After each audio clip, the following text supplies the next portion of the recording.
ओम मुनित्रयं नमस्कृत्य तदुक्तिः परिभाव्य च वैयाकरणसिद्धान्तकौमुदीयं विरच्यते। सर्वेभ्यः श्रोतृभ्यः नमः। अस्माभिः गतपाठे यद्यत् पठितं तद् एकवारं स्मरामः। वयं तावत् वैयाकरणसिद्धान्तकौमुदी इत्याख्यस्य ग्रन्थस्य तत्र समासाश्रयविधिप्रकरणे भवामः। अस्य प्रकरणस्य 15 पाठः गतपाठः प्रवृत्तः। तस्मिन् 15 पाठे अस्माभिः तत्र सूत्रं समानस्य छन्दस्य मूर्धप्रभृत्युदर्केषु इति सूत्रमादाय विचारः कृतः। तत्र सूत्रस्य अर्थः अपि च उदाहरणानि सकर्भ्यः, सयूथ्यः, सनुत्यः इत्यादीनि उदाहरणानि दृष्टानि। सर्वत्र तत्र भवः इत्यस्मिन् अर्थे सकर्भसयूथसनुताद्यत् इत्यनेन सूत्रेण यत् प्रत्ययेन रूपसिद्धयः कृताः। ततः प्रत्युदाहरणानि दृष्टानि। समानमूर्धः, समानप्रभृतयः, समानोदर्काः इत्यादीनि। तत्र समानप्रभृतयः इत्यादि प्रयोगाणां तत्र वेदे समन्वयनं कृत्वा दर्शितवान् व्याख्याता। तत्रापि यथामति अस्माभिः ज्ञातुं प्रयासः कृतः। तदनन्तरं वैदिकः अयं विषयः अत्र कुतः उपात्तः, कुतः पठितः इति तत्र नाम तस्य प्रयोजनं किम्? यद्यपि वैदिकप्रक्रिया इत्याख्यम् एकं पृथकेव प्रकरणं कृतं वर्तते ग्रन्थकारेण, तर्हि अत्र वैदिकं सूत्रं कुतः इति चेत् एतदर्थमेव यत् तत्र वस्तुतः लोके प्रयुज्यमानानि यानि उदाहरणानि यथा सपक्षः, साधर्म्यं, सजातीयम् इत्यादीनि यानि वर्तन्ते तेषां सिद्धिः भवतु इति।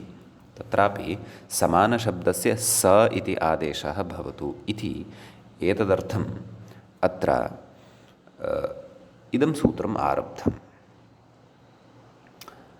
तत्र काशिकाकारस्य मतं पुरस्कृत्य उक्तवान् यत् समानस्य इति योगः विभज्यते, तेन सपक्षः, साधर्म्यं, सजातीयम् इत्यादि सिद्धम् इति काशिका इत्यादि आदिशब्देन तत्र सग्रामः इत्यादयः अपि शब्दाः ग्राह्याः इति व्याख्यात्रा उक्तम्। समीचीनम्। एवं तर्हि काशिकाकारस्यापि मतम् उपस्थापितवान्। अपि च अत्र सपक्षः, साधर्म्यं, सजातीयम् इत्यादिषु प्रयोगेषु तत्र अन्या अपि काचित् युक्तिः वर्तते। योगविभागं विना अपि वयं तत्र समानशब्दस्य स इति आदेशं कर्तुं शक्नुमः। अतः तां युक्तिम् इदानीम् अग्रे कथयन् अस्ति। एतावान् विषयः अस्माभिः गते पाठे विचारितः आसीत्। प्रकरणस्यास्य 16 पाठः इदानीम् आरब्धः भवति। तस्मिन् पाठे तावत् आदौ तु वयं तदेव तत्र सपक्षः, साधर्म्यम् इत्यादीनां रूपाणां सिद्ध्यर्थं नाम एषु रूपेषु समानशब्दस्य सभावस्य विधानार्थं ग्रन्थकारेण या युक्तिः अन्या उच्यमाना वर्तते तां युक्तिं वयं पश्यामः। अतः उक्तवान् किम् अथवा इति उक्तवान्। वस्तुतः मूलं दृष्ट्वा वयम् एवम् अत्र वक्तुं न शक्नुमः यत् काशिकाकारेण उक्ते योगविभागे दीक्षितस्य अरुचिः अथवा सः एतन्नेच्छति। यदि नेच्छति स्म तर्हि अत्र एतद् वैदिकं सूत्रमेव आनीय नारभते स्म, न च काशिकाकारस्य मतं ददाति स्म अथवा काशिकाकारस्य मतं प्रदाय यथा अन्यत्र इदं तु प्रामादिकं भाष्यविरुद्धम् इत्यादि किमपि वदति स्म। कुतः यतः अयं स्वयम् अपि भाष्ये अनुक्तं योगविभागं पूर्वं कृत्वा आगतवान् अस्ति इष्टस्य सिद्ध्यर्थं। क्व अव्ययं विभक्ति इत्यत्र अस्माभिः पठितमेव। समीचीनम्। एवञ्च अत्र नाम अन्या अपि काचित् युक्तिः प्रदर्श्यमाना वर्तते। काशिकायाः युक्तौ अपि अस्य आदरः एव इत्येव वक्तव्यम्। अतः का सा युक्तिः इति वयम् इदानीम् अग्रे द्रक्ष्यामः। किं कथयति? योगविभागस्य भाष्ये अदृष्टत्वात् युक्त्यन्तरमाह। भाष्ये योगविभागः न दृश्यते, अतः तत्र अन्यां युक्तिं कथयति। अथवेति मूले पश्यन्तु। अथवेति किं कथयति? अथवा सः शब्दः सदृशवचनोऽस्ति इति। नाम सः इति कश्चन शब्दः, सः इति शब्दः अकारान्तः सदृशवचनः अस्ति, नाम सादृश्यार्थे उपयुज्यते इति। सदृशः सख्या ससखी इति यथा। इदानीम् एषः नाम युक्त्यन्तरे किं करिष्यति? नाम समान इति रूपमेव न स्वीकरिष्यति, समान इति पदमेव न स्वीकरिष्यति, एवं खलु? समान, यतः अस्माभिः प्रयोगः साधनीयः खलु, साधर्म्यम् अथवा एतदस्ति खलु सजातीयः अथवा सजातीयम् अथवा तत्र सपक्षः इति एते प्रयोगाः खलु साधनीयाः वर्तन्ते। अतः एतेषां प्रयोगाणां तत्र साधनाय अन्या युक्तिः एवं भवितुम् अर्हति। तर्हि सः दीक्षितः अत्र किं कुर्वन् अस्ति?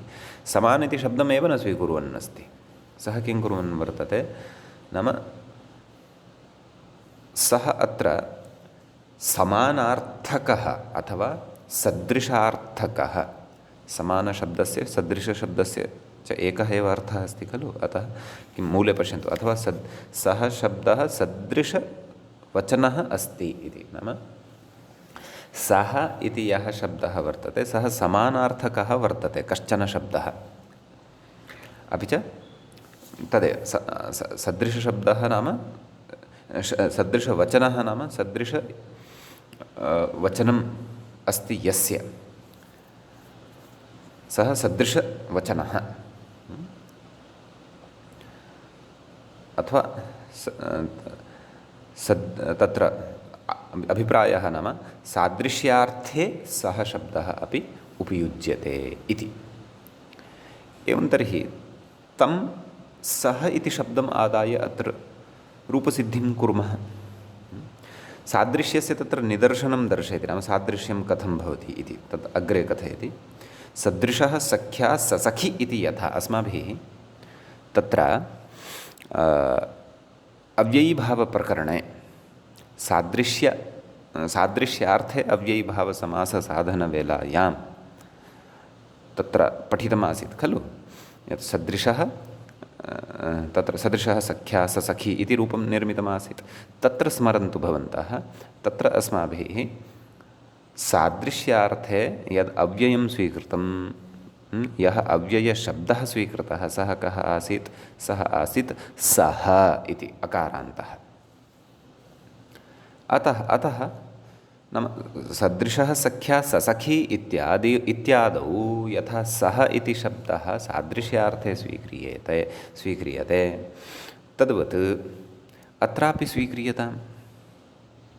कथयति तेन अयम् अश्वपदविग्रहः बहुव्रीहिः समानः पक्षः अस्य इत्यादि इति।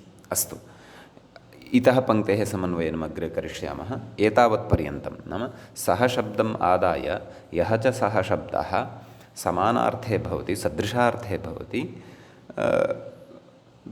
तत्र तं शब्दमादाय अपि अत्र सपक्षः सपक्षः इत्यादीनां रूपाणां सिद्धिं कर्तुं शक्नुवन्ति। एतावत्पर्यन्तम् अस्माभिः मूले या पङ्क्तिः पठिता तत्र व्याख्याता किं कथयन्नस्ति इति पश्यामः। तेनेति कथयति, तेन सदृशवचनेन सहशब्देन बहुव्रीहिः इत्यन्वयः। उक्तं खलु, नाम तेन उपरि यदुक्तम्, अच्छा, सः पूर्वं या पङ्क्तिः उक्ता तस्याः विषये व्याख्यानं न कृतवान्। कः व्याख्याता? कुतः न कृतवान्? यतोहि विषयः स्पष्टः, अतः तेन इति उक्तवान्। साक्षात् तत्रैव व्याख्यानं कुर्वन्नस्ति। अस्तु, पश्यामः। तेन सदृशवचनेन सह शब्देन, सदृशवचनः कः वर्तते? सः शब्दः वर्तते। बहुव्रीहिः इत्यन्वयः, नाम बहुव्रीहिः कर्तव्यः, बहुव्रीहिः भवितुम् अर्हति इति अन्वयः। नाम एवं रीत्या अत्र अभिप्रायः ज्ञातव्यः आरब्धस्य वाक्यस्य।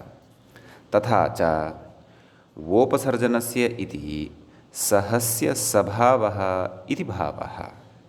समीचीनम्। एवञ्च वोपसर्जनस्य इत्यनेन सहस्य सभावः कर्तव्यः। ततः तत्र सपक्षः इति।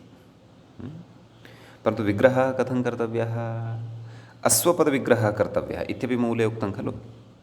अतः अस्वपदविग्रहः नाम अत्र सः इति शब्दः कथं तत्र विग्रहे दर्शनीयः तस्य प्रकारम् अग्रे कथयति।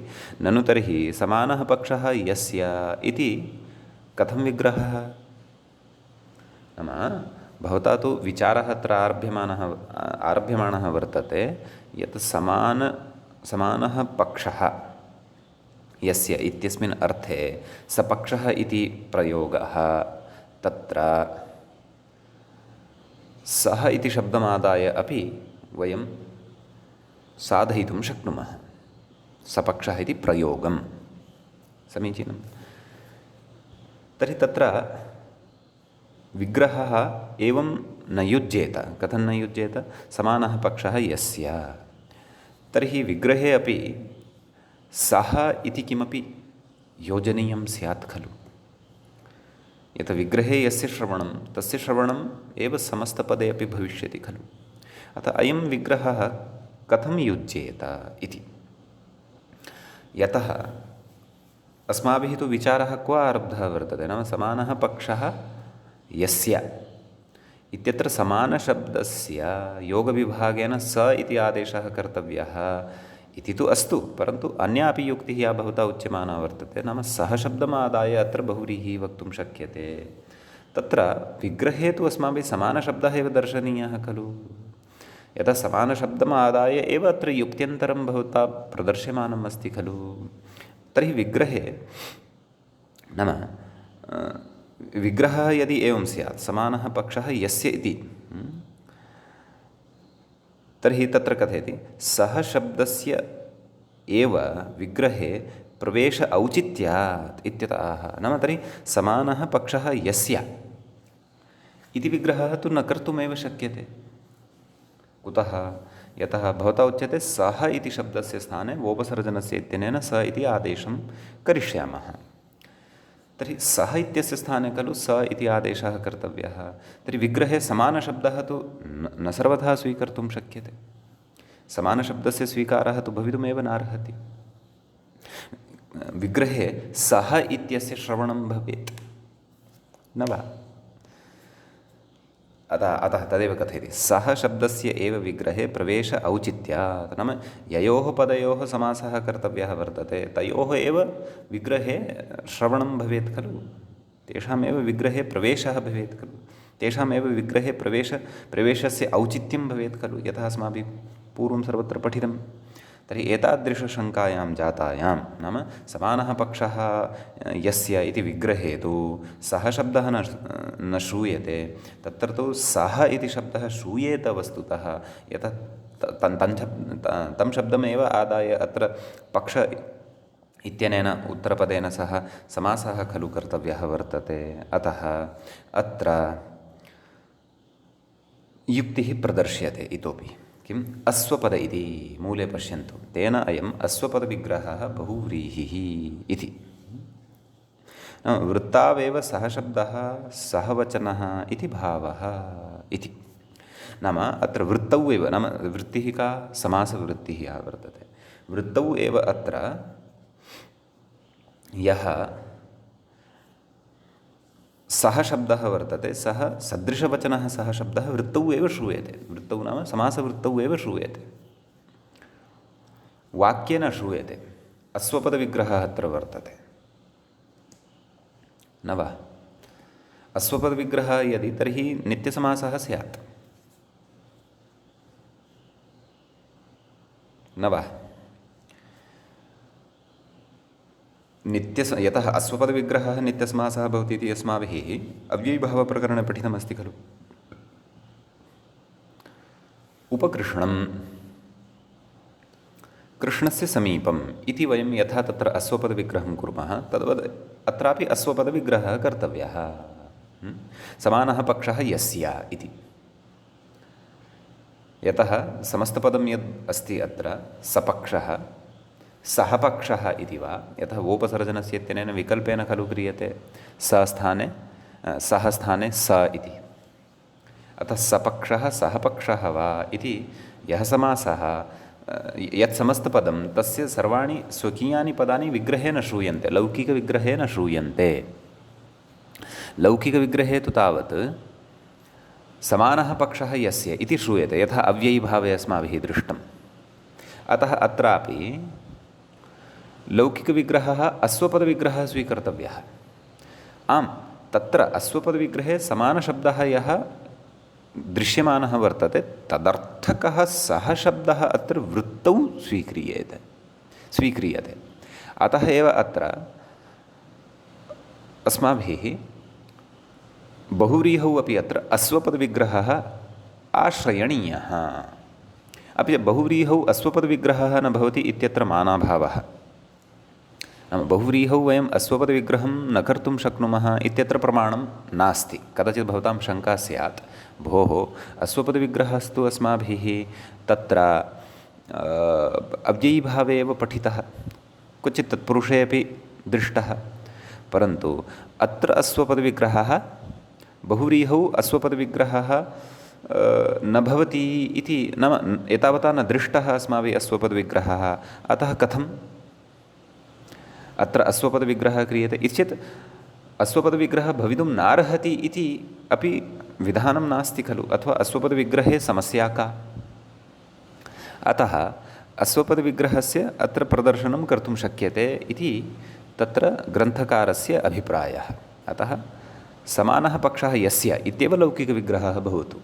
वृत्त्यर्थं तु तत्र समानार्थे यः सः शब्दः स्वीक्रियताम्। अतः वृत्तौ तत्र सः पक्षसु एवं रीत्या तत्र विग्रहः उपस्थाप्यते, अलौकिकविग्रहः उपस्थाप्यते, तस्य समाससंज्ञा प्रातिपदिकसंज्ञा सुबुलुक् सः पक्षा इति आयाति। एवं खलु? तत्र सः इति समानार्थके अस्ति इति कृत्वा पक्ष इत्यस्य विशेषणं भवति किं, सः इति। अतः सप्तमी विशेषणे बहुव्रीहौ इत्यनेन विशेषणस्य सः इत्यस्यैव पूर्वनिपातः। अतः वोपसर्जनस्य इत्यनेन स इति आदेशश्च। अतः सपक्षः एवं रीत्या तत्र रूपं सिद्ध्यति इति अन्या काचित् युक्तिः इति। एवमेव साधर्म्यम् इत्यत्रापि एवमेव तत्र अश्वपदविग्रहः कर्तव्यः। समानः धर्मः यस्य तत् साधर्म्यं, सः सधर्मः, सधर्मस्य भावः साधर्म्यम् इति अस्माभिः ह्यः श्यया साधितं खलु। तद्वत् अत्रापि अश्वपदविग्रहं नाम अश्वपदं लौकिकं विग्रहं प्रदर्श्य अत्रापि समासः भवितुम् अर्हति। एवमेव च सजातीयम् इत्यत्रापि समाना जातिः यस्य, तत्रापि अस्माभिः स्वार्थे छप् प्रत्ययः कृतः आसीत्, जात्यान्तात् छबन्धुनि, तद्वत् अत्रापि अन्या सर्वापि प्रक्रिया अत्रापि केवलं तत्र नाम समानशब्दस्य स इति आदेशार्थं काचित् अन्या युक्तिः अत्र दर्शिता, तावदेव। नाम अश्वपदविग्रहम् आश्रित्य समानार्थकः सः इति शब्दः अत्र अव्ययरूपः स्वीकर्तव्यः, तस्य स्थाने स इति आदेशः कर्तव्यः। समीचीनं। न च अत्र सः इति स्वीकारे भवन्तः अव्ययीभावं तत्र शङ्केरन्। कुतः? अत्र अन्यपदार्थप्रधाने बहुव्रीहिसमासः क्रियमाणः वर्तते, न तु उत्तरपदार्थप्रधानत्वं कस्यापि अत्र वर्तते इति। समीचीनम्। अतः सापि शङ्का बुद्धौ न भवतु इति एतावान् विशेषः अस्मिन् सूत्रे वर्तते। अतः वस्तुतः दीक्षितेन या अन्या युक्तिः अत्र प्रदर्शिता वर्तते, तस्याः युक्तेः उपस्थापनायापि तत्र समानस्य छन्दस्य मूर्धप्रभृत्युदर्केषु इति सूत्रस्य अपेक्षा अस्ति एव वस्तुतः। यतः एतत् सूत्रम् अतिरिच्य साक्षात् समानस्य स इति आदेशः भवति, आदेशः शब्दान्तरं स्वीकृत्य अपि भवितुम् अर्हति इति यद्यपि पृथक् स्थले क्वचित् वक्तुं शक्यते स्म, परन्तु एतेन सूत्रस्यापि स्पष्टता जाता, काशिकाकारस्य मतमपि स्पष्टम् अभूत्, अपि च दीक्षितेन उक्तः विषयः अपि तत्र स्पष्टः जायते। नाम अन्तःसम्बन्धः कश्चन वर्तते, यद् युक्त्यन्तरं प्रदर्शितं तत्रापि सूत्रेण सह कश्चन सम्बन्धः वर्तते। यतः अस्माभिः लौकिकविग्रहः तु समानशब्दमादाय एव उपस्थाप्यमानः वर्तते, अश्वपदविग्रहः। अतः समानशब्दस्य स इति आदेशस्य अत्र सम्बन्धः समानस्य छन्दस्य मूर्ध इत्यादिना भवति। तत्र योगविभागं विनापि एवम् अन्यां युक्तिम् आश्रित्य वयं स इति आदेशं कर्तुं शक्नुमः इति कश्चन दीक्षितेन अत्र पक्षः उपस्थापितः। यद्यपि दीक्षितस्य मते किञ्चित् तत्र अवगमनं वा अथवा शास्त्रार्थाधिक्यं वा कर्तव्यं भवति, यस्तु प्रकारः योगविभागस्य उक्तः सः प्रकारः तु सरलः, अपि च विना गौरवं सिद्ध्यति इति मम भाति। दीक्षितमते तु आदौ तत्र लौकिकविग्रहः उपस्थापनीयः, ततः तत्र अश्वपदविग्रहत्वात् सङ्गतिः दर्शनीया, ततः परं सः शब्दस्य स्थाने स इति आदेशः तत्र कर्तव्यः। यद्यपि लाघवं वा गौरवम् उभयत्र अस्ति वा न वा इत्यपि द्रष्टव्यं, परन्तु शास्त्रार्थकरणे तु किञ्चित् अथवा विषयस्य अवगमने तु किञ्चित् गौरवम् अस्ति एव इति मम भाति। योगविभागः तु सरलः उपायः अस्ति एव। समानस्य इति पृथक् सूत्रं कृत्वा तत्र वयम् उदाहरणस्य रूपसिद्धिं कर्तुं शक्नुमः एव, या च दीक्षितेनापि अत्र समर्थ्यमाना एव वर्तते योगविभागयुक्तिः। अथवा इति कृत्वा अन्यः अपि पक्षः उपस्थापितः, तावदेव इति एतावान् विशेषः एतत् सूत्रगतः वर्तते। इदानीं वयम् अग्रिमं सूत्रं प्रविशामः। अग्रिमं सूत्रं किं भवति इति चेत्,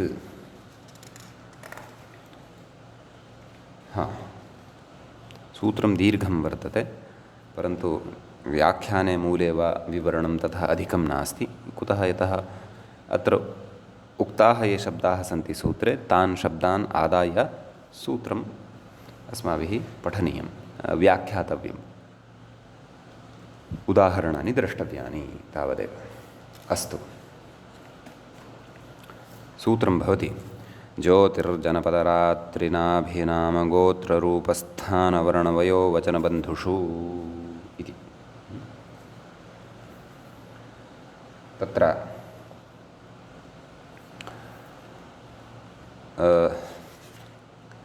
समानस्य छन्दस्य इत्यादि सूत्रं 84तमं सूत्रं पठितं। साक्षात् अष्टाध्याय्यामपि अग्रिमं सूत्रम् इदं भवति ज्योतिर्जनपद इति। तत्र 85तमं सूत्रम् इदं भवति। एवं किल। सूत्रे एकमेव पदं वर्तते, सप्तमी विभक्तेः बहुवचनान्तं च इदं पदं वर्तते। अस्य पदस्य विग्रहः कर्तव्यः, नाम समासः अत्र वर्तते। अत्र के शब्दाः वर्तन्ते तेषां शब्दानां परिचयः प्राप्तव्यः।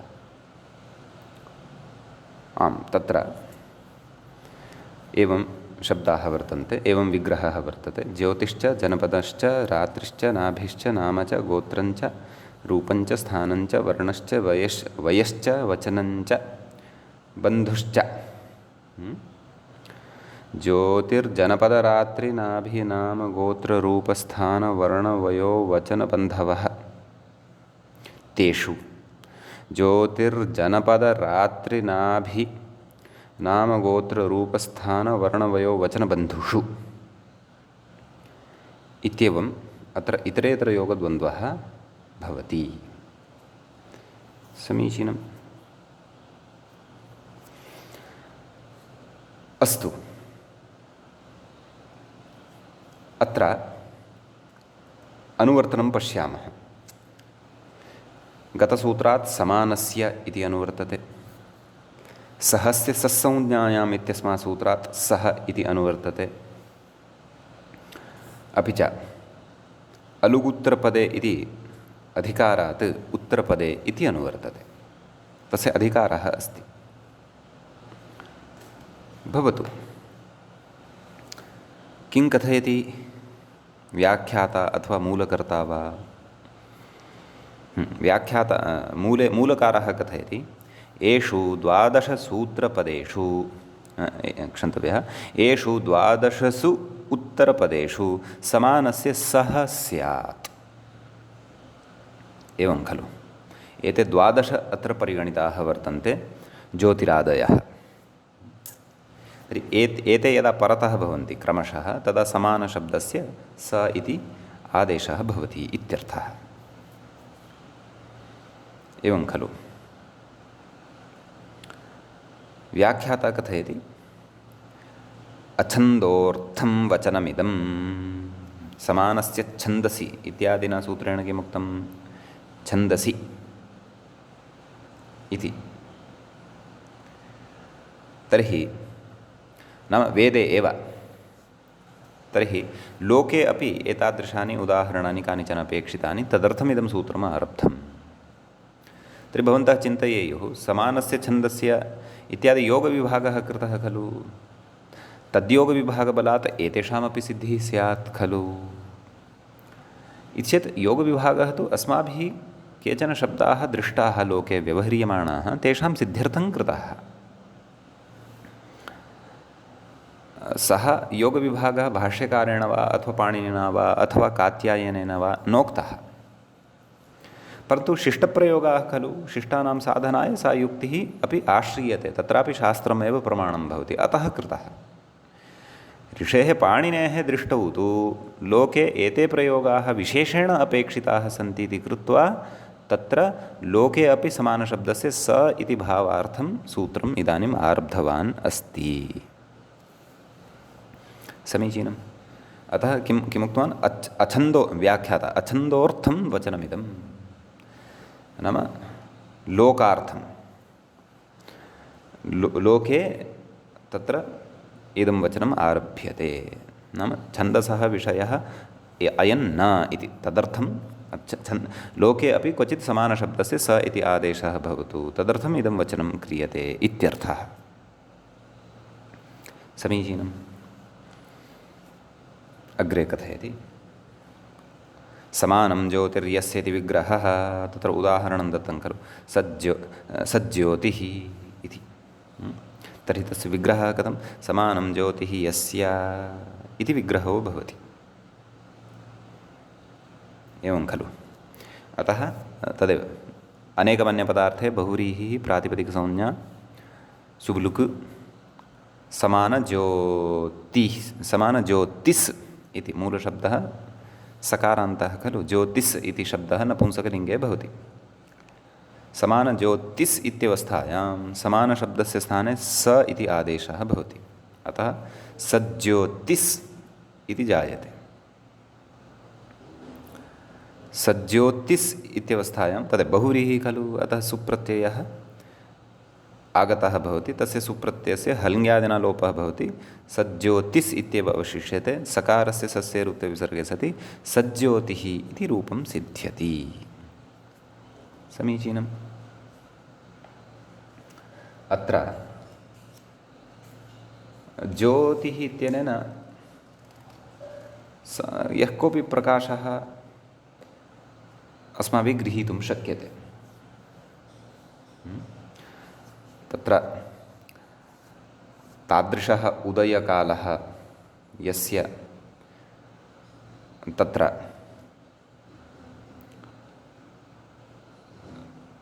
नक्षत्राणि समानरूपेण भवन्ति, तैः नक्षत्रैः तत्र समानाः नाम समाने समये समानाः एव ज्योतिः तत्र प्रकट्यमानः भवति। अतः तादृशः नक्षत्रकालः अपि सज्ज्योतिः इति शब्दद्वारा व्यवहर्तुं शक्यते। अथवा यः कोऽपि नाम कस्यचित् हस्ते एकः दीपः वर्तते, अपरस्य च हस्ते अपि तादृशः एव दीपः वर्तते, उभयोः दीपयोः अग्निशिखे समाने स्तः, भेदः एव नास्ति। अतः तत्र वक्तुं शक्यते कस्यचित् एकस्य कृते नाम ओह् अस्य ज्योतिः समानः वर्तते इति, अतः अयं सज्ज्योतिः इति। एवं खलु। अपि च ज्योतिशब्दः लक्षणयापि ज्योतिषशब्दः लक्षणयापि भिन्नेषु अर्थेषु अपि गृहीतुं शक्यते। ज्ञानमेव ज्योतिः इति शब्देन अपि व्यवहर्तुं शक्यते। अतः प्रसङ्गानुरोधेन तत्र प्रयोगः भवितुम् अर्हति, अथवा वाङ्मये यथा व्यवहृतं तादृशम् अर्थमादाय अपि प्रयोगः भवितुम् अर्हति। भवतु। अग्रे किं कथयति? एवं सजनपद इत्यादि, मूले उक्तं सजनपद इत्यादि इति। तर्हि तत्र कथं विग्रहः? समानः जनपदः यस्य सः सजनपदः इति। एवं खलु। द्वौ जनौ स्तः, तयोः एकः एव जनपदः वर्तते। यथा केरळेषु एर्णाकुलं, ममापि जनपदः सः एव, अपरस्यापि सः एव जनपदः यदि, तर्हि तत्र कस्यचित् कृते वक्तुं शक्नुमः एषः मम सजनपदः वर्तते, अथवा आवां सजनपदौ स्वः, एवं रीत्या तत्र उदाहरणं भवितुम् अर्हति। अग्रे कथयति इत्यादि इति। व्याख्याता सर्वाणि अपि उदाहरणानि कथयन् अस्ति। सरात्रिः, सनाभिः, सनामा, सगोत्रः, सरूपः, सस्थानः, सवर्णः, सवयाः, सवचनः, सबन्धुः। एवं खलु। सरात्रिः कथं विग्रहः कर्तव्यः? समाना रात्रिः यस्य सः सरात्रिः भवति। सनाभिः इत्यत्र कथं विग्रहः? समाना नाभिः यस्य सः सनाभिः भवति। नाम नाभेः आकृतौ भेदः एव नास्ति इति वा तत्र वक्तुं शक्यते। समानत्वं भवति इत्यर्थः। अग्रे समानं नाम यस्य सः सनामा। सनामा इति तत्र कथं सनामन् इति अवशिष्यते खलु, ततः राजन् इति शब्दस्य यानि स्वादिकार्याणि भवन्ति तद्वद् अत्रापि सर्वनामस्थाने च संबुद्धौ इत्यनेन दीर्घादिकं विधाय सोः लोपे सति नकारस्य च न लोपः प्रातिपदिकान्तस्य इत्यनेन लोपे सति सनामा इति। एवं खलु।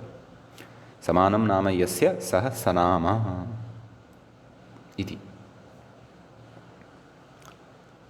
ततश्च तदेव राजन् शब्दवत् एव रूपाणि भवन्ति। सनाम राजा राजानौ राजानः इति यथा समाना समान सनामा सनामानौ सनामानः, एवं रीत्या तत्र रूपाणि अवगन्तुं शक्यन्ते। अग्रे कः शब्दः वर्तते? गोत्रशब्दः सूत्रे। तत्र कथं विग्रहः?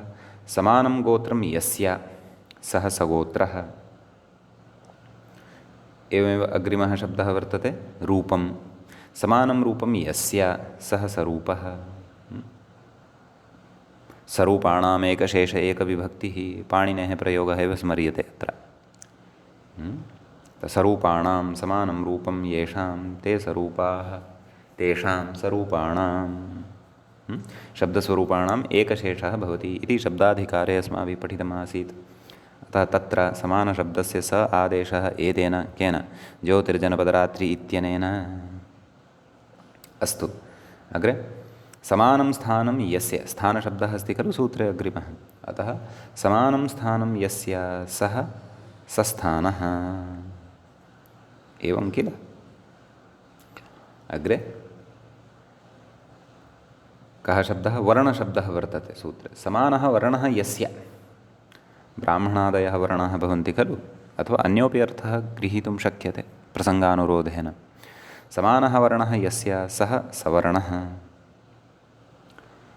एवमेव अग्रे वयस् शब्दः वर्तते खलु, वयो, तत्र वयस् इति सकारान्तः नपुंसकलिङ्गः शब्दः भवति। समानं वयः यस्य सः सवयाः।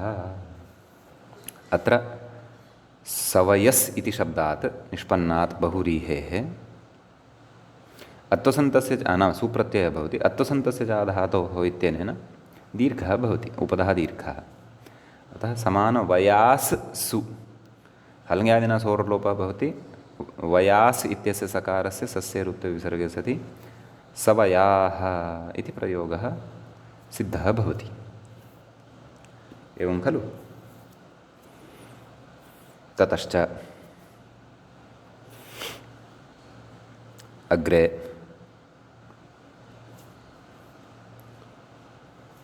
अग्रे कः शब्दः?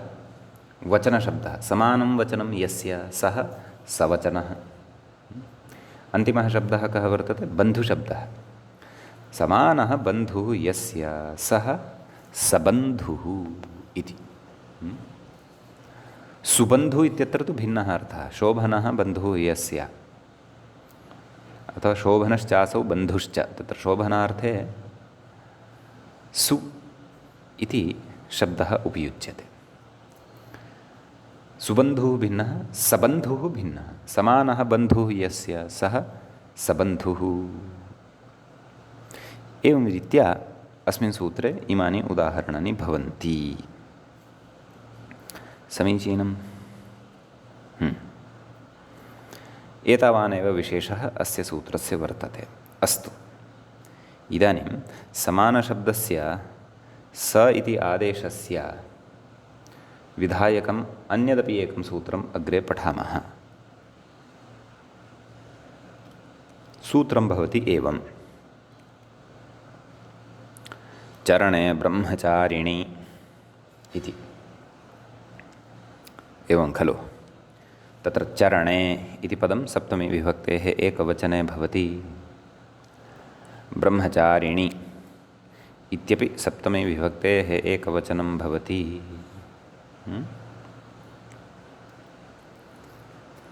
एवं किल? तर्हि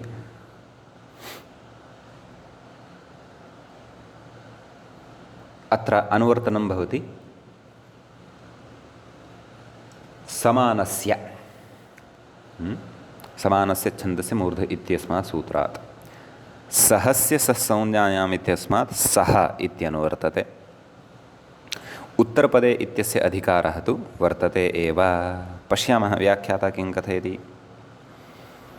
चरणे ब्रह्मचारिणी समानस्य इति स इति च अनुवर्तते। उत्तरपद इति अधिकृतम्। अस्तु, तज्जातं। तदाह किमाह ब्रह्मचारिण्युत्तरपदे समानस्य स स्यादिति मूले पश्यन्तु। ब्रह्मचारिणी उत्तरपदे ब्रह्मचारिन् इति यदा उत्तरपदं पदत्वेन भवति तदा समानस्य स्थाने समान इति शब्दस्य स्थाने सः स्यात्। परन्तु अग्रे अग्रे कथयति मूले चरणे समानत्वेन गम्यमाने इति। व्याख्यातारं पश्यन्तु। चरणे इति सप्तमी समानस्य इत्यत्र अन्वेति। चरणे इत्यत्र या सप्तमी वर्तते तस्याः अन्वयः क्व वर्तते? समानस्य इत्यत्र सम्बन्धः वर्तते इति। चरणे विद्यमानस्य इत्यर्थः। नाम चरणे विद्यमानस्य समानस्य अवगम्यते वा न वा? नाम चरणार्थे विद्यमानः यः समानशब्दः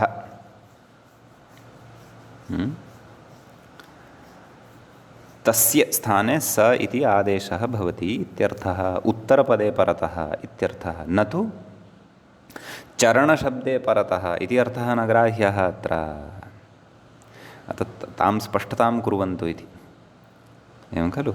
चरणे ब्रह्मचारिणि न चरणशब्दे परे ब्रह्मचारिन् इति शब्दे परे एवं रीत्या अर्थः न ग्राह्यः। समानशब्दः यदा चरणार्थे उपयुज्यमानः भवति अथवा चरणार्थे समानशब्दः यदा स्वीक्रियते, चरणः नाम कः तत्तु अस्माभिः पठिष्यते अग्रे। किञ्चित् च अस्माभिः पूर्वमपि किञ्चित् न विशेषेण एव पठितं वर्तते। जातेरस्त्रीविषयादयो पदात् इत्यत्र गोत्रञ्च चरणैः सह इति जातिलक्षणसमये पठितं खलु। तादृशमेव चरणत्वम् अत्र अपेक्षितं वा तत्तु द्रक्ष्यामः। अस्तु, एवं तर्हि चरणे इत्यस्य अन्वयः क्व वर्तते? समानस्य इत्यत्र वर्तते। नाम चरणार्थे विद्यमानः यः समानशब्दः, यश्च समानशब्दः अनुवृत्त्या अस्माकं कृते लब्धः, एवं किल, तस्य स्थाने स इति आदेशो भवति इत्यर्थः। एवं खलु? अतः एव नाम फलितमाह व्याख्यातारं पश्यन्तु। चरणे विद्यमानस्य इत्यर्थः फलितमाह चरणे समानत्वेन गम्यमानः इति। तत्र चरणपदं व्याचष्टे चरणस्य व्याख्यानं करोति किं? चरणः शाखेति। मूले पश्यन्तु, चरणः शाखा। तत्र शाखाध्यायी अथवा शाखासम्बन्धी कश्चन अध्येता इति एतादृशः अर्थः अस्माभिः गोत्रञ्च चरणैः सह इत्यत्रापि पठितः आसीत् इति भवन्तः स्मरन्तु।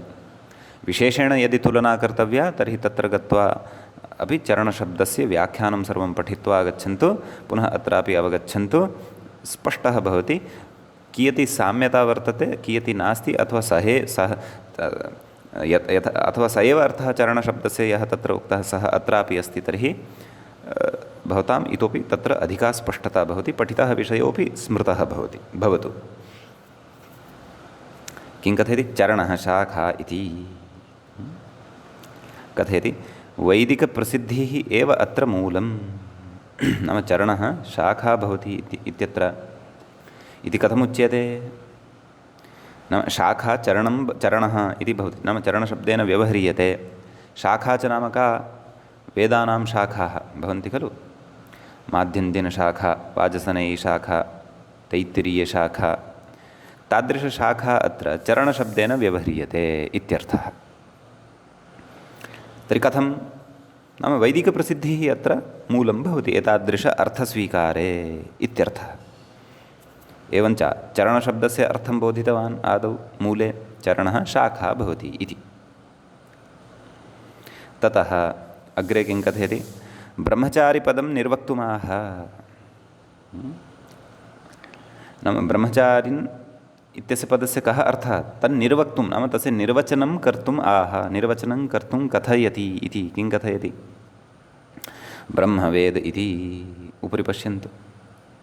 ब्रह्मवेदः नाम ब्रह्म यद्भवति सः वेदः भवति, अथवा वेदः ब्रह्म भवति। तो ब्रह्म इत्यस्य पर्यायशब्दः वेदः इति। ब्रह्म नाम सर्वव्यापकशक्तिः या च अस्माभिः ईश्वरत्वेन व्यवह्रियते। अस्तु,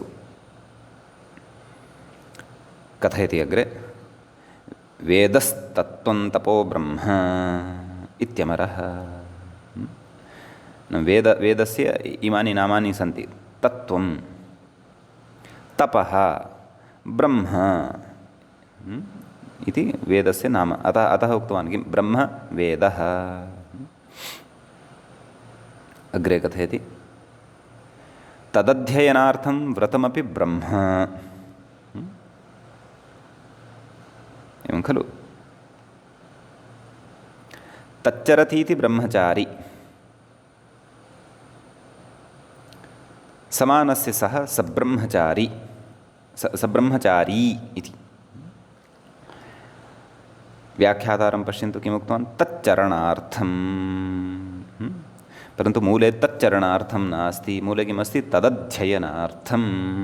अतः अत्र स्थूलाक्षरैः यः निर्देशः व्याख्यात्रा कृतः तत्र किञ्चित् अङ्कन्या शुद्धीकरणं कर्तव्यं। लेखनदोषः जातः स्यात् वा अथवा अनवधानात्। यतः मूले किमस्ति तदध्ययनार्थं। तदध्ययनार्थम् अहं सम्यक् कुर्वन् अस्मि। तदध्ययनार्थम् इति तत्र वक्तव्यम्। अस्तु भवतु। तर्हि नाम ब्रह्मचारी इत्यस्य शब्दस्य निर्वचनं कुर्वन् अस्ति खलु। तर्हि ब्रह्मचारी इत्यस्मिन् शब्दे ब्रह्मशब्दः ब्रह्म इति यत् पदं वर्तते तस्य अर्थम् आदौ कथयति। ब्रह्म इति पदं यद्भवति तत्र मूलशब्दः किमन्तः नकारान्तः ब्रह्मन् इति। अतः तत्र आदौ स्पष्टतया उक्तवान् भोः ब्रह्म नाम वेदः। मूले उक्तं तदध्ययनार्थं व्रतमपि ब्रह्म। तस्य व्याख्यानं कुर्वन् अस्ति व्याख्याता। तस्य वेदस्य चरणम् अध्ययनं तच्चरणं। भोः तच्चरणं कुत्र उक्तं न वा? यद्यपि मूले तु एतावदेव उक्तं खलु तदध्ययनार्थं व्रतमपि ब्रह्म तच्चरतीति ब्रह्मचारी इत्युक्तम्। अथवा अत्र पाठभेदः अस्ति वा इति द्रष्टव्यं। तदध्ययनार्थं कदाचित् तच्चरणार्थम् इति पाठभेदः अस्ति वा इति एकवारम् अहं पाठभेदं पश्यामि। नैव, एकस्मिन् पाठे तदध्ययनार्थम् इत्येव अस्ति। द्वितीयं पाठं पश्यन्नस्मि। गोपालदत्तपाण्डेयवर्यैः सम्पादितः पाठः। तत्र चरणे ब्रह्मचारिणी तत्रापि पाठः तदध्ययनार्थं व्रतमिति। व्रतमपि ब्रह्म इति। तत्रापि तदध्ययनार्थम् इत्येव पाठः वर्तते। तच्चरणार्थम् इति पाठः नास्ति। नाम व्याख्याता यथा व्याख्यान् वर्तते किल तस्य वेदस्य चरणम् अध्ययनं तच्चरणम् इति न। यथा मूले तु यद्यपि अर्थः सः एव अपेक्षितः, अत्र प्रतिपत्तिः नास्ति, परन्तु मूले तदध्ययनार्थम् इत्युक्तं खलु। अतः तं पाठमादाय अत्र विचारः कर्तव्यः वा न वा? अतः अथवा व्याख्यातुः पुरतः अयं पाठः नासीत्। व्याख्यातुः पुरतः मूले तच्चरणार्थं व्रतमपि ब्रह्म इति वा पाठः भवितुम् अर्हति। अतः एवं रीत्या वा तत्र व्याख्यायाः सङ्गतिः कर्तव्या इति मम भाति। अस्तु, व्याख्यातुः मते तदध्ययनार्थम् इति पाठः न तच्चरणार्थम् इति पाठं पुरस्कृत्य वयं सद्यः तस्य पङ्क्तिं पश्यामः। किं कथयति? तच्चरणार्थमिति नाम तस्य वेदस्य चरणं नाम अध्ययनं तच्चरणम् एवं खलु। व्रतमपि ब्रह्मशब्देन विवक्षितमित्यर्थः। नाम मूले उक्तं तदध्ययनार्थं यद्व्रतं क्रियते नाम यः सङ्कल्पविशेषः व्रतं क्रियते तद्व्रतमपि ब्रह्म भवति इत्यर्थः। कथयति कथम् इचेत् गौण्या वृत्त्या इति शेषः। नाम गौणीं वृत्तिम् आश्रित्य तस्य व्रतम् अपि ब्रह्म एव भवति इत्यर्थः। नाम वस्तुतः ब्रह्म कः? वेदः। तस्य वेदस्य अध्ययनार्थम् अथवा तस्य चरणार्थं यद्व्रतं क्रियते सः तु वस्तुतः न वेदः, सा तु काचित् क्रिया, वेदस्य अध्ययनार्थं क्रियमाणा काचित् क्रिया, तपोविशेषा। इति चेत् तत्र गौण्यावृत्त्या गौणीं लक्षणाम् आदाय तत्र व्रतमपि वेदशब्दत्वेन एव व्यवह्रियते अथवा ब्रह्मशब्दत्वेन एव व्यवह्रियते इति व्यवहारः, इति कश्चन पक्षः। समीचीनम्। इदानीम् अग्रे सम्यक् कथयति। किं कथयति? तच्चरति इति। मूले उक्तं खलु तच्चरति इति। तद् व्रतञ्चरति, अनुतिष्ठति इत्यर्थे ब्रह्मचारिशब्दः इत्यर्थः। तच्चरति इति ब्रह्मचारी इति। समीचीनम्। अग्रे कथयति, नाम अस्य रूपसिद्धेः प्रकारं कथयति। सुप्यजातो णिनिस्ताच्छील्ये इति णिनिः। तर्हि लौकिकविग्रहः कथं कर्तव्यः? अत्र ब्रह्मचरति इति। तत्र ब्रह्मन् अं चर णिनिः। णिनिः इत्यस्य इन् अवशिष्यते। अपि च णित्वात् तत्र चरधातौ विद्यमानः यः उपधावर्णः तस्य अतुपधायाः इत्यनेन आकारः लभ्यते, वृद्धिः आयाति। आ इति तत्र आयाति। अतः ब्रह्मन् अं चार इन्, ब्रह्मन् अं चारिन्। तत्र उपपदमतिङ् इत्यनेन समासः, प्रातिपदिकसंज्ञा सुब्लुक्। ब्रह्मन् चारिन् न लोपः प्रातिपदिकान्तस्य इत्यनेन ब्रह्मन् इत्यस्य नकारस्य लोपः, सुप्रत्ययः। ब्रह्मचारिन् सु, सौ च इत्यनेन उपधादीर्घः। ब्रह्मचारीन् सु हल्यादिनसोर्लोपः, पुनः न लोपः प्रातिपदिकान्तस्य इत्यनेन नकारस्य लोपः। ब्रह्मचारी इति रूपं सिद्ध्यति इत्यर्थः। इति उक्तवान्। सुप्यजातौ इति णिनिः। सुप्यजातो णिनिस्ताच्छील्ये, तेन णिनिप्रत्ययः भवति। स च प्रत्ययः अस्माभिः क्व पठिष्यते इति चेत् कृदन्तेषु, कृत्प्रकरणे पठिष्यते भवतु।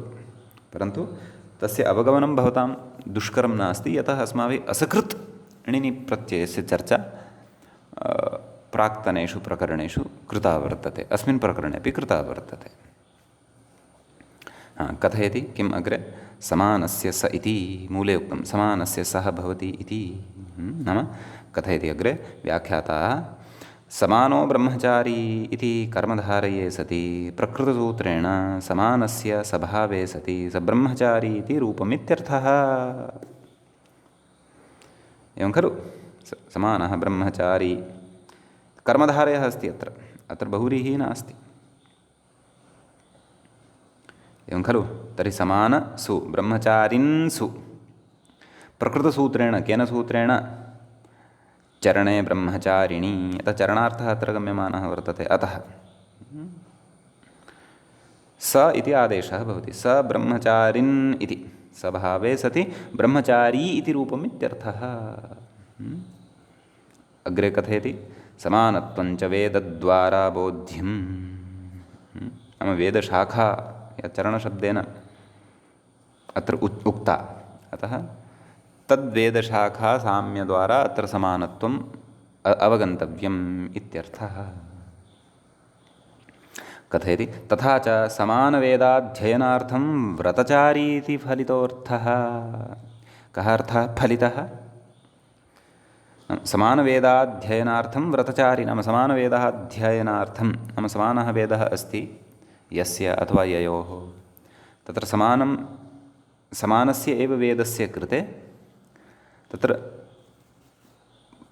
व्रतचारी नाम सङ्कल्पवान् इति अर्थः फलितः भवति। कस्य? सब्रह्मचारी इत्यस्य। एवं किल? प्रयोगः मया एकः स्मर्यते, प्रसिद्धः तत्र उक्तिः अस्ति, भवन्तः तच्छ्लोकं जानीयुः अपि। आचार्यात् पादमादत्ते पादं शिष्यस्वमेधया पादं सब्रह्मचारिभ्यः पादं कालक्रमेण च सब्रह्मचारिभ्यः एवं तत्र उच्यते। तर्हि तत्र सब्रह्मचारिणः के?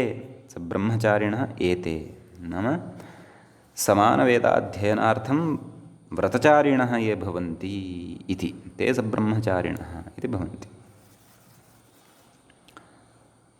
समीचीनम्। अग्रे कथयति भाष्ये तु समाने ब्रह्मणि व्रतं चरति इत्यर्थे समाने ब्रह्मणि तत्र समानं ब्रह्म उभयोः इत्यर्थे चरेर्णिनिः नाम चरधातोः णिनि प्रत्ययः व्रतशब्दस्य लोपश्च अत्र निपात्यते इत्युक्तं। भाष्ये एवं रीत्या तत्र प्रकारः उक्तः वर्तते। नाम समाने ब्रह्मणि व्रतं चरति इत्यस्मिन् अर्थे णिनि प्रत्ययः विधीयते। विग्रहे व्रतशब्दोऽपि भवति, अतः तस्य व्रतशब्दस्य लोपः अपि अत्र सूत्रे नाम चरणे ब्रह्मचारिणी इत्यनेन इत्यस्मिन् सूत्रे तस्यापि व्रतशब्दस्य लोपः अपि विग्रहे निपात्यते इति तत्र उच्यते। अस्तु, एषा भाष्यस्था युक्तिः। यदि भाष्यस्था एषा युक्तिः तर्हि तु अत्र सा युक्तिः तु आचरिता न दृश्यते। क्व प्रकृते दीक्षितव्याख्याने आं काशिकाकारेण सा युक्तिः आश्रिता वा न वा तदर्थं तु काशिका अपि एकवारं द्रष्टव्या। परन्तु निश्चयेन तत्र सङ्गतिः तु वर्तते एव। नाम सब्रह्मचारी इति शब्दस्य साधनाय सङ्गतिस्तु अस्ति एव। तत्त्वबोधिनीकारः कथयति पश्यन्तु, समानः ब्रह्मचारी इत्यर्थः। ततः अपि पूर्वं किम् उक्तवान्? ब्रह्मचारी इति व्रते इति णिनिः सब्रह्मचारी इति समानः ब्रह्मचारी इत्यर्थः। ब्रह्मचारिणश्च समानत्वं ब्रह्मणः समानत्वात् ततश्च समाने ब्रह्मणि व्रतचारी इति फलितोऽर्थः। एवं खलु? अतः एवम् एतावान् विशेषः अस्मिन् सूत्रे भवति। तत्र भाष्यस्य पक्षम् आदाय अथवा अत्र यथा व्याख्यानं कृतं तद्व्याख्यानमादाय वा प्रयोगस्य सिद्धिः भवितुम् अर्हति। यतः पक्षद्वयमपि आदाय अपेक्षितस्य अर्थस्य तु लाभः जायमानः अस्ति एव खलु। अतः क्लेशः नास्ति इति तत्र समन्वयनं कर्तव्यम्। एवञ्च चरणे ब्रह्मचारिणी इति अपि सूत्रम् अस्माभिः दृष्टम्। अग्रिमं सूत्रम् आरभामहे। सूत्रं भवति तीर्थे ये इति। तीर्थे इति सप्तमीविभक्तेः तत्र एकवचनं भवति। ये इति तु ये इत्यपि सप्तमीविभक्तेः एकवचनम् एव वर्तते। अष्टाध्याय्यामपि इदं सूत्रं साक्षात् अग्रिमं सूत्रमेव भवति। कस्मात्? चरणे ब्रह्मचारिणी इत्यस्मात् सूत्रात्। अतः तत्र अनुवर्तनं कस्य कस्य तत् पश्यामः। तदेव यथा पूर्वं समानस्य इति आयातं समानस्य छन्दस्य मूर्ध इत्यादितः तद्वद् अत्रापि आगच्छति सः सहस्य सस्संज्ञायाम् इत्यतः सः इति अनुवर्तते। उत्तरपदे इति अधिकारस्तु वर्तते एव। समीचीनं। किं कथयति व्याख्याता पश्यामः। यशब्दात् अकारान्तात् सप्तमी एकवचनं क्व ये इति। नाम ये इत्यत्र यशब्दः अकारान्तः वर्तते। यद्यपि ये इति प्रयोगः अन्यत्रापि भवितुमर्हति। यद् इति दकारान्तस्य सर्वनाम्नः नपुंसकलिङ्गे प्रथमाविभक्तेः द्विवचने अथवा द्वितीयाविभक्तेः द्विवचने अपि ये इति रूपं भवितुमर्हति। यद् ये यानि अथवा यद् शब्दस्य स्त्रीलिङ्गे प्रथमाद्विवचने द्वितीयाद्विवचने वा अपि ये इति रूपं भवितुमर्हति, परन्तु अत्र स्पष्टतया वदन्नस्ति स्पष्टीकर्तुं विषयं, भोः अत्र य इति अकारान्तः कश्चन शब्दः, तस्य अकारान्तस्य शब्दस्य तत्र सप्तमीविभक्तेः एकवचने ये इति पदं भवति। समीचीनम्। इतः अग्रे वयं श्वः द्रक्ष्यामः। अद्य तावत् अस्य पदच्छेदादिकमेव अस्माभिः कृतम्। एवञ्च अस्य प्रकरणस्य षोडशः पाठः समाप्तिं गतः। अत्रैव मङ्गलं भवति। मुनित्रयं नमस्कृत्य तदुक्तिः परिभाव्य च वैयाकरणसिद्धान्तकौमुदीयं विरच्यते। सर्वेभ्यः श्रोतृभ्यः नमः।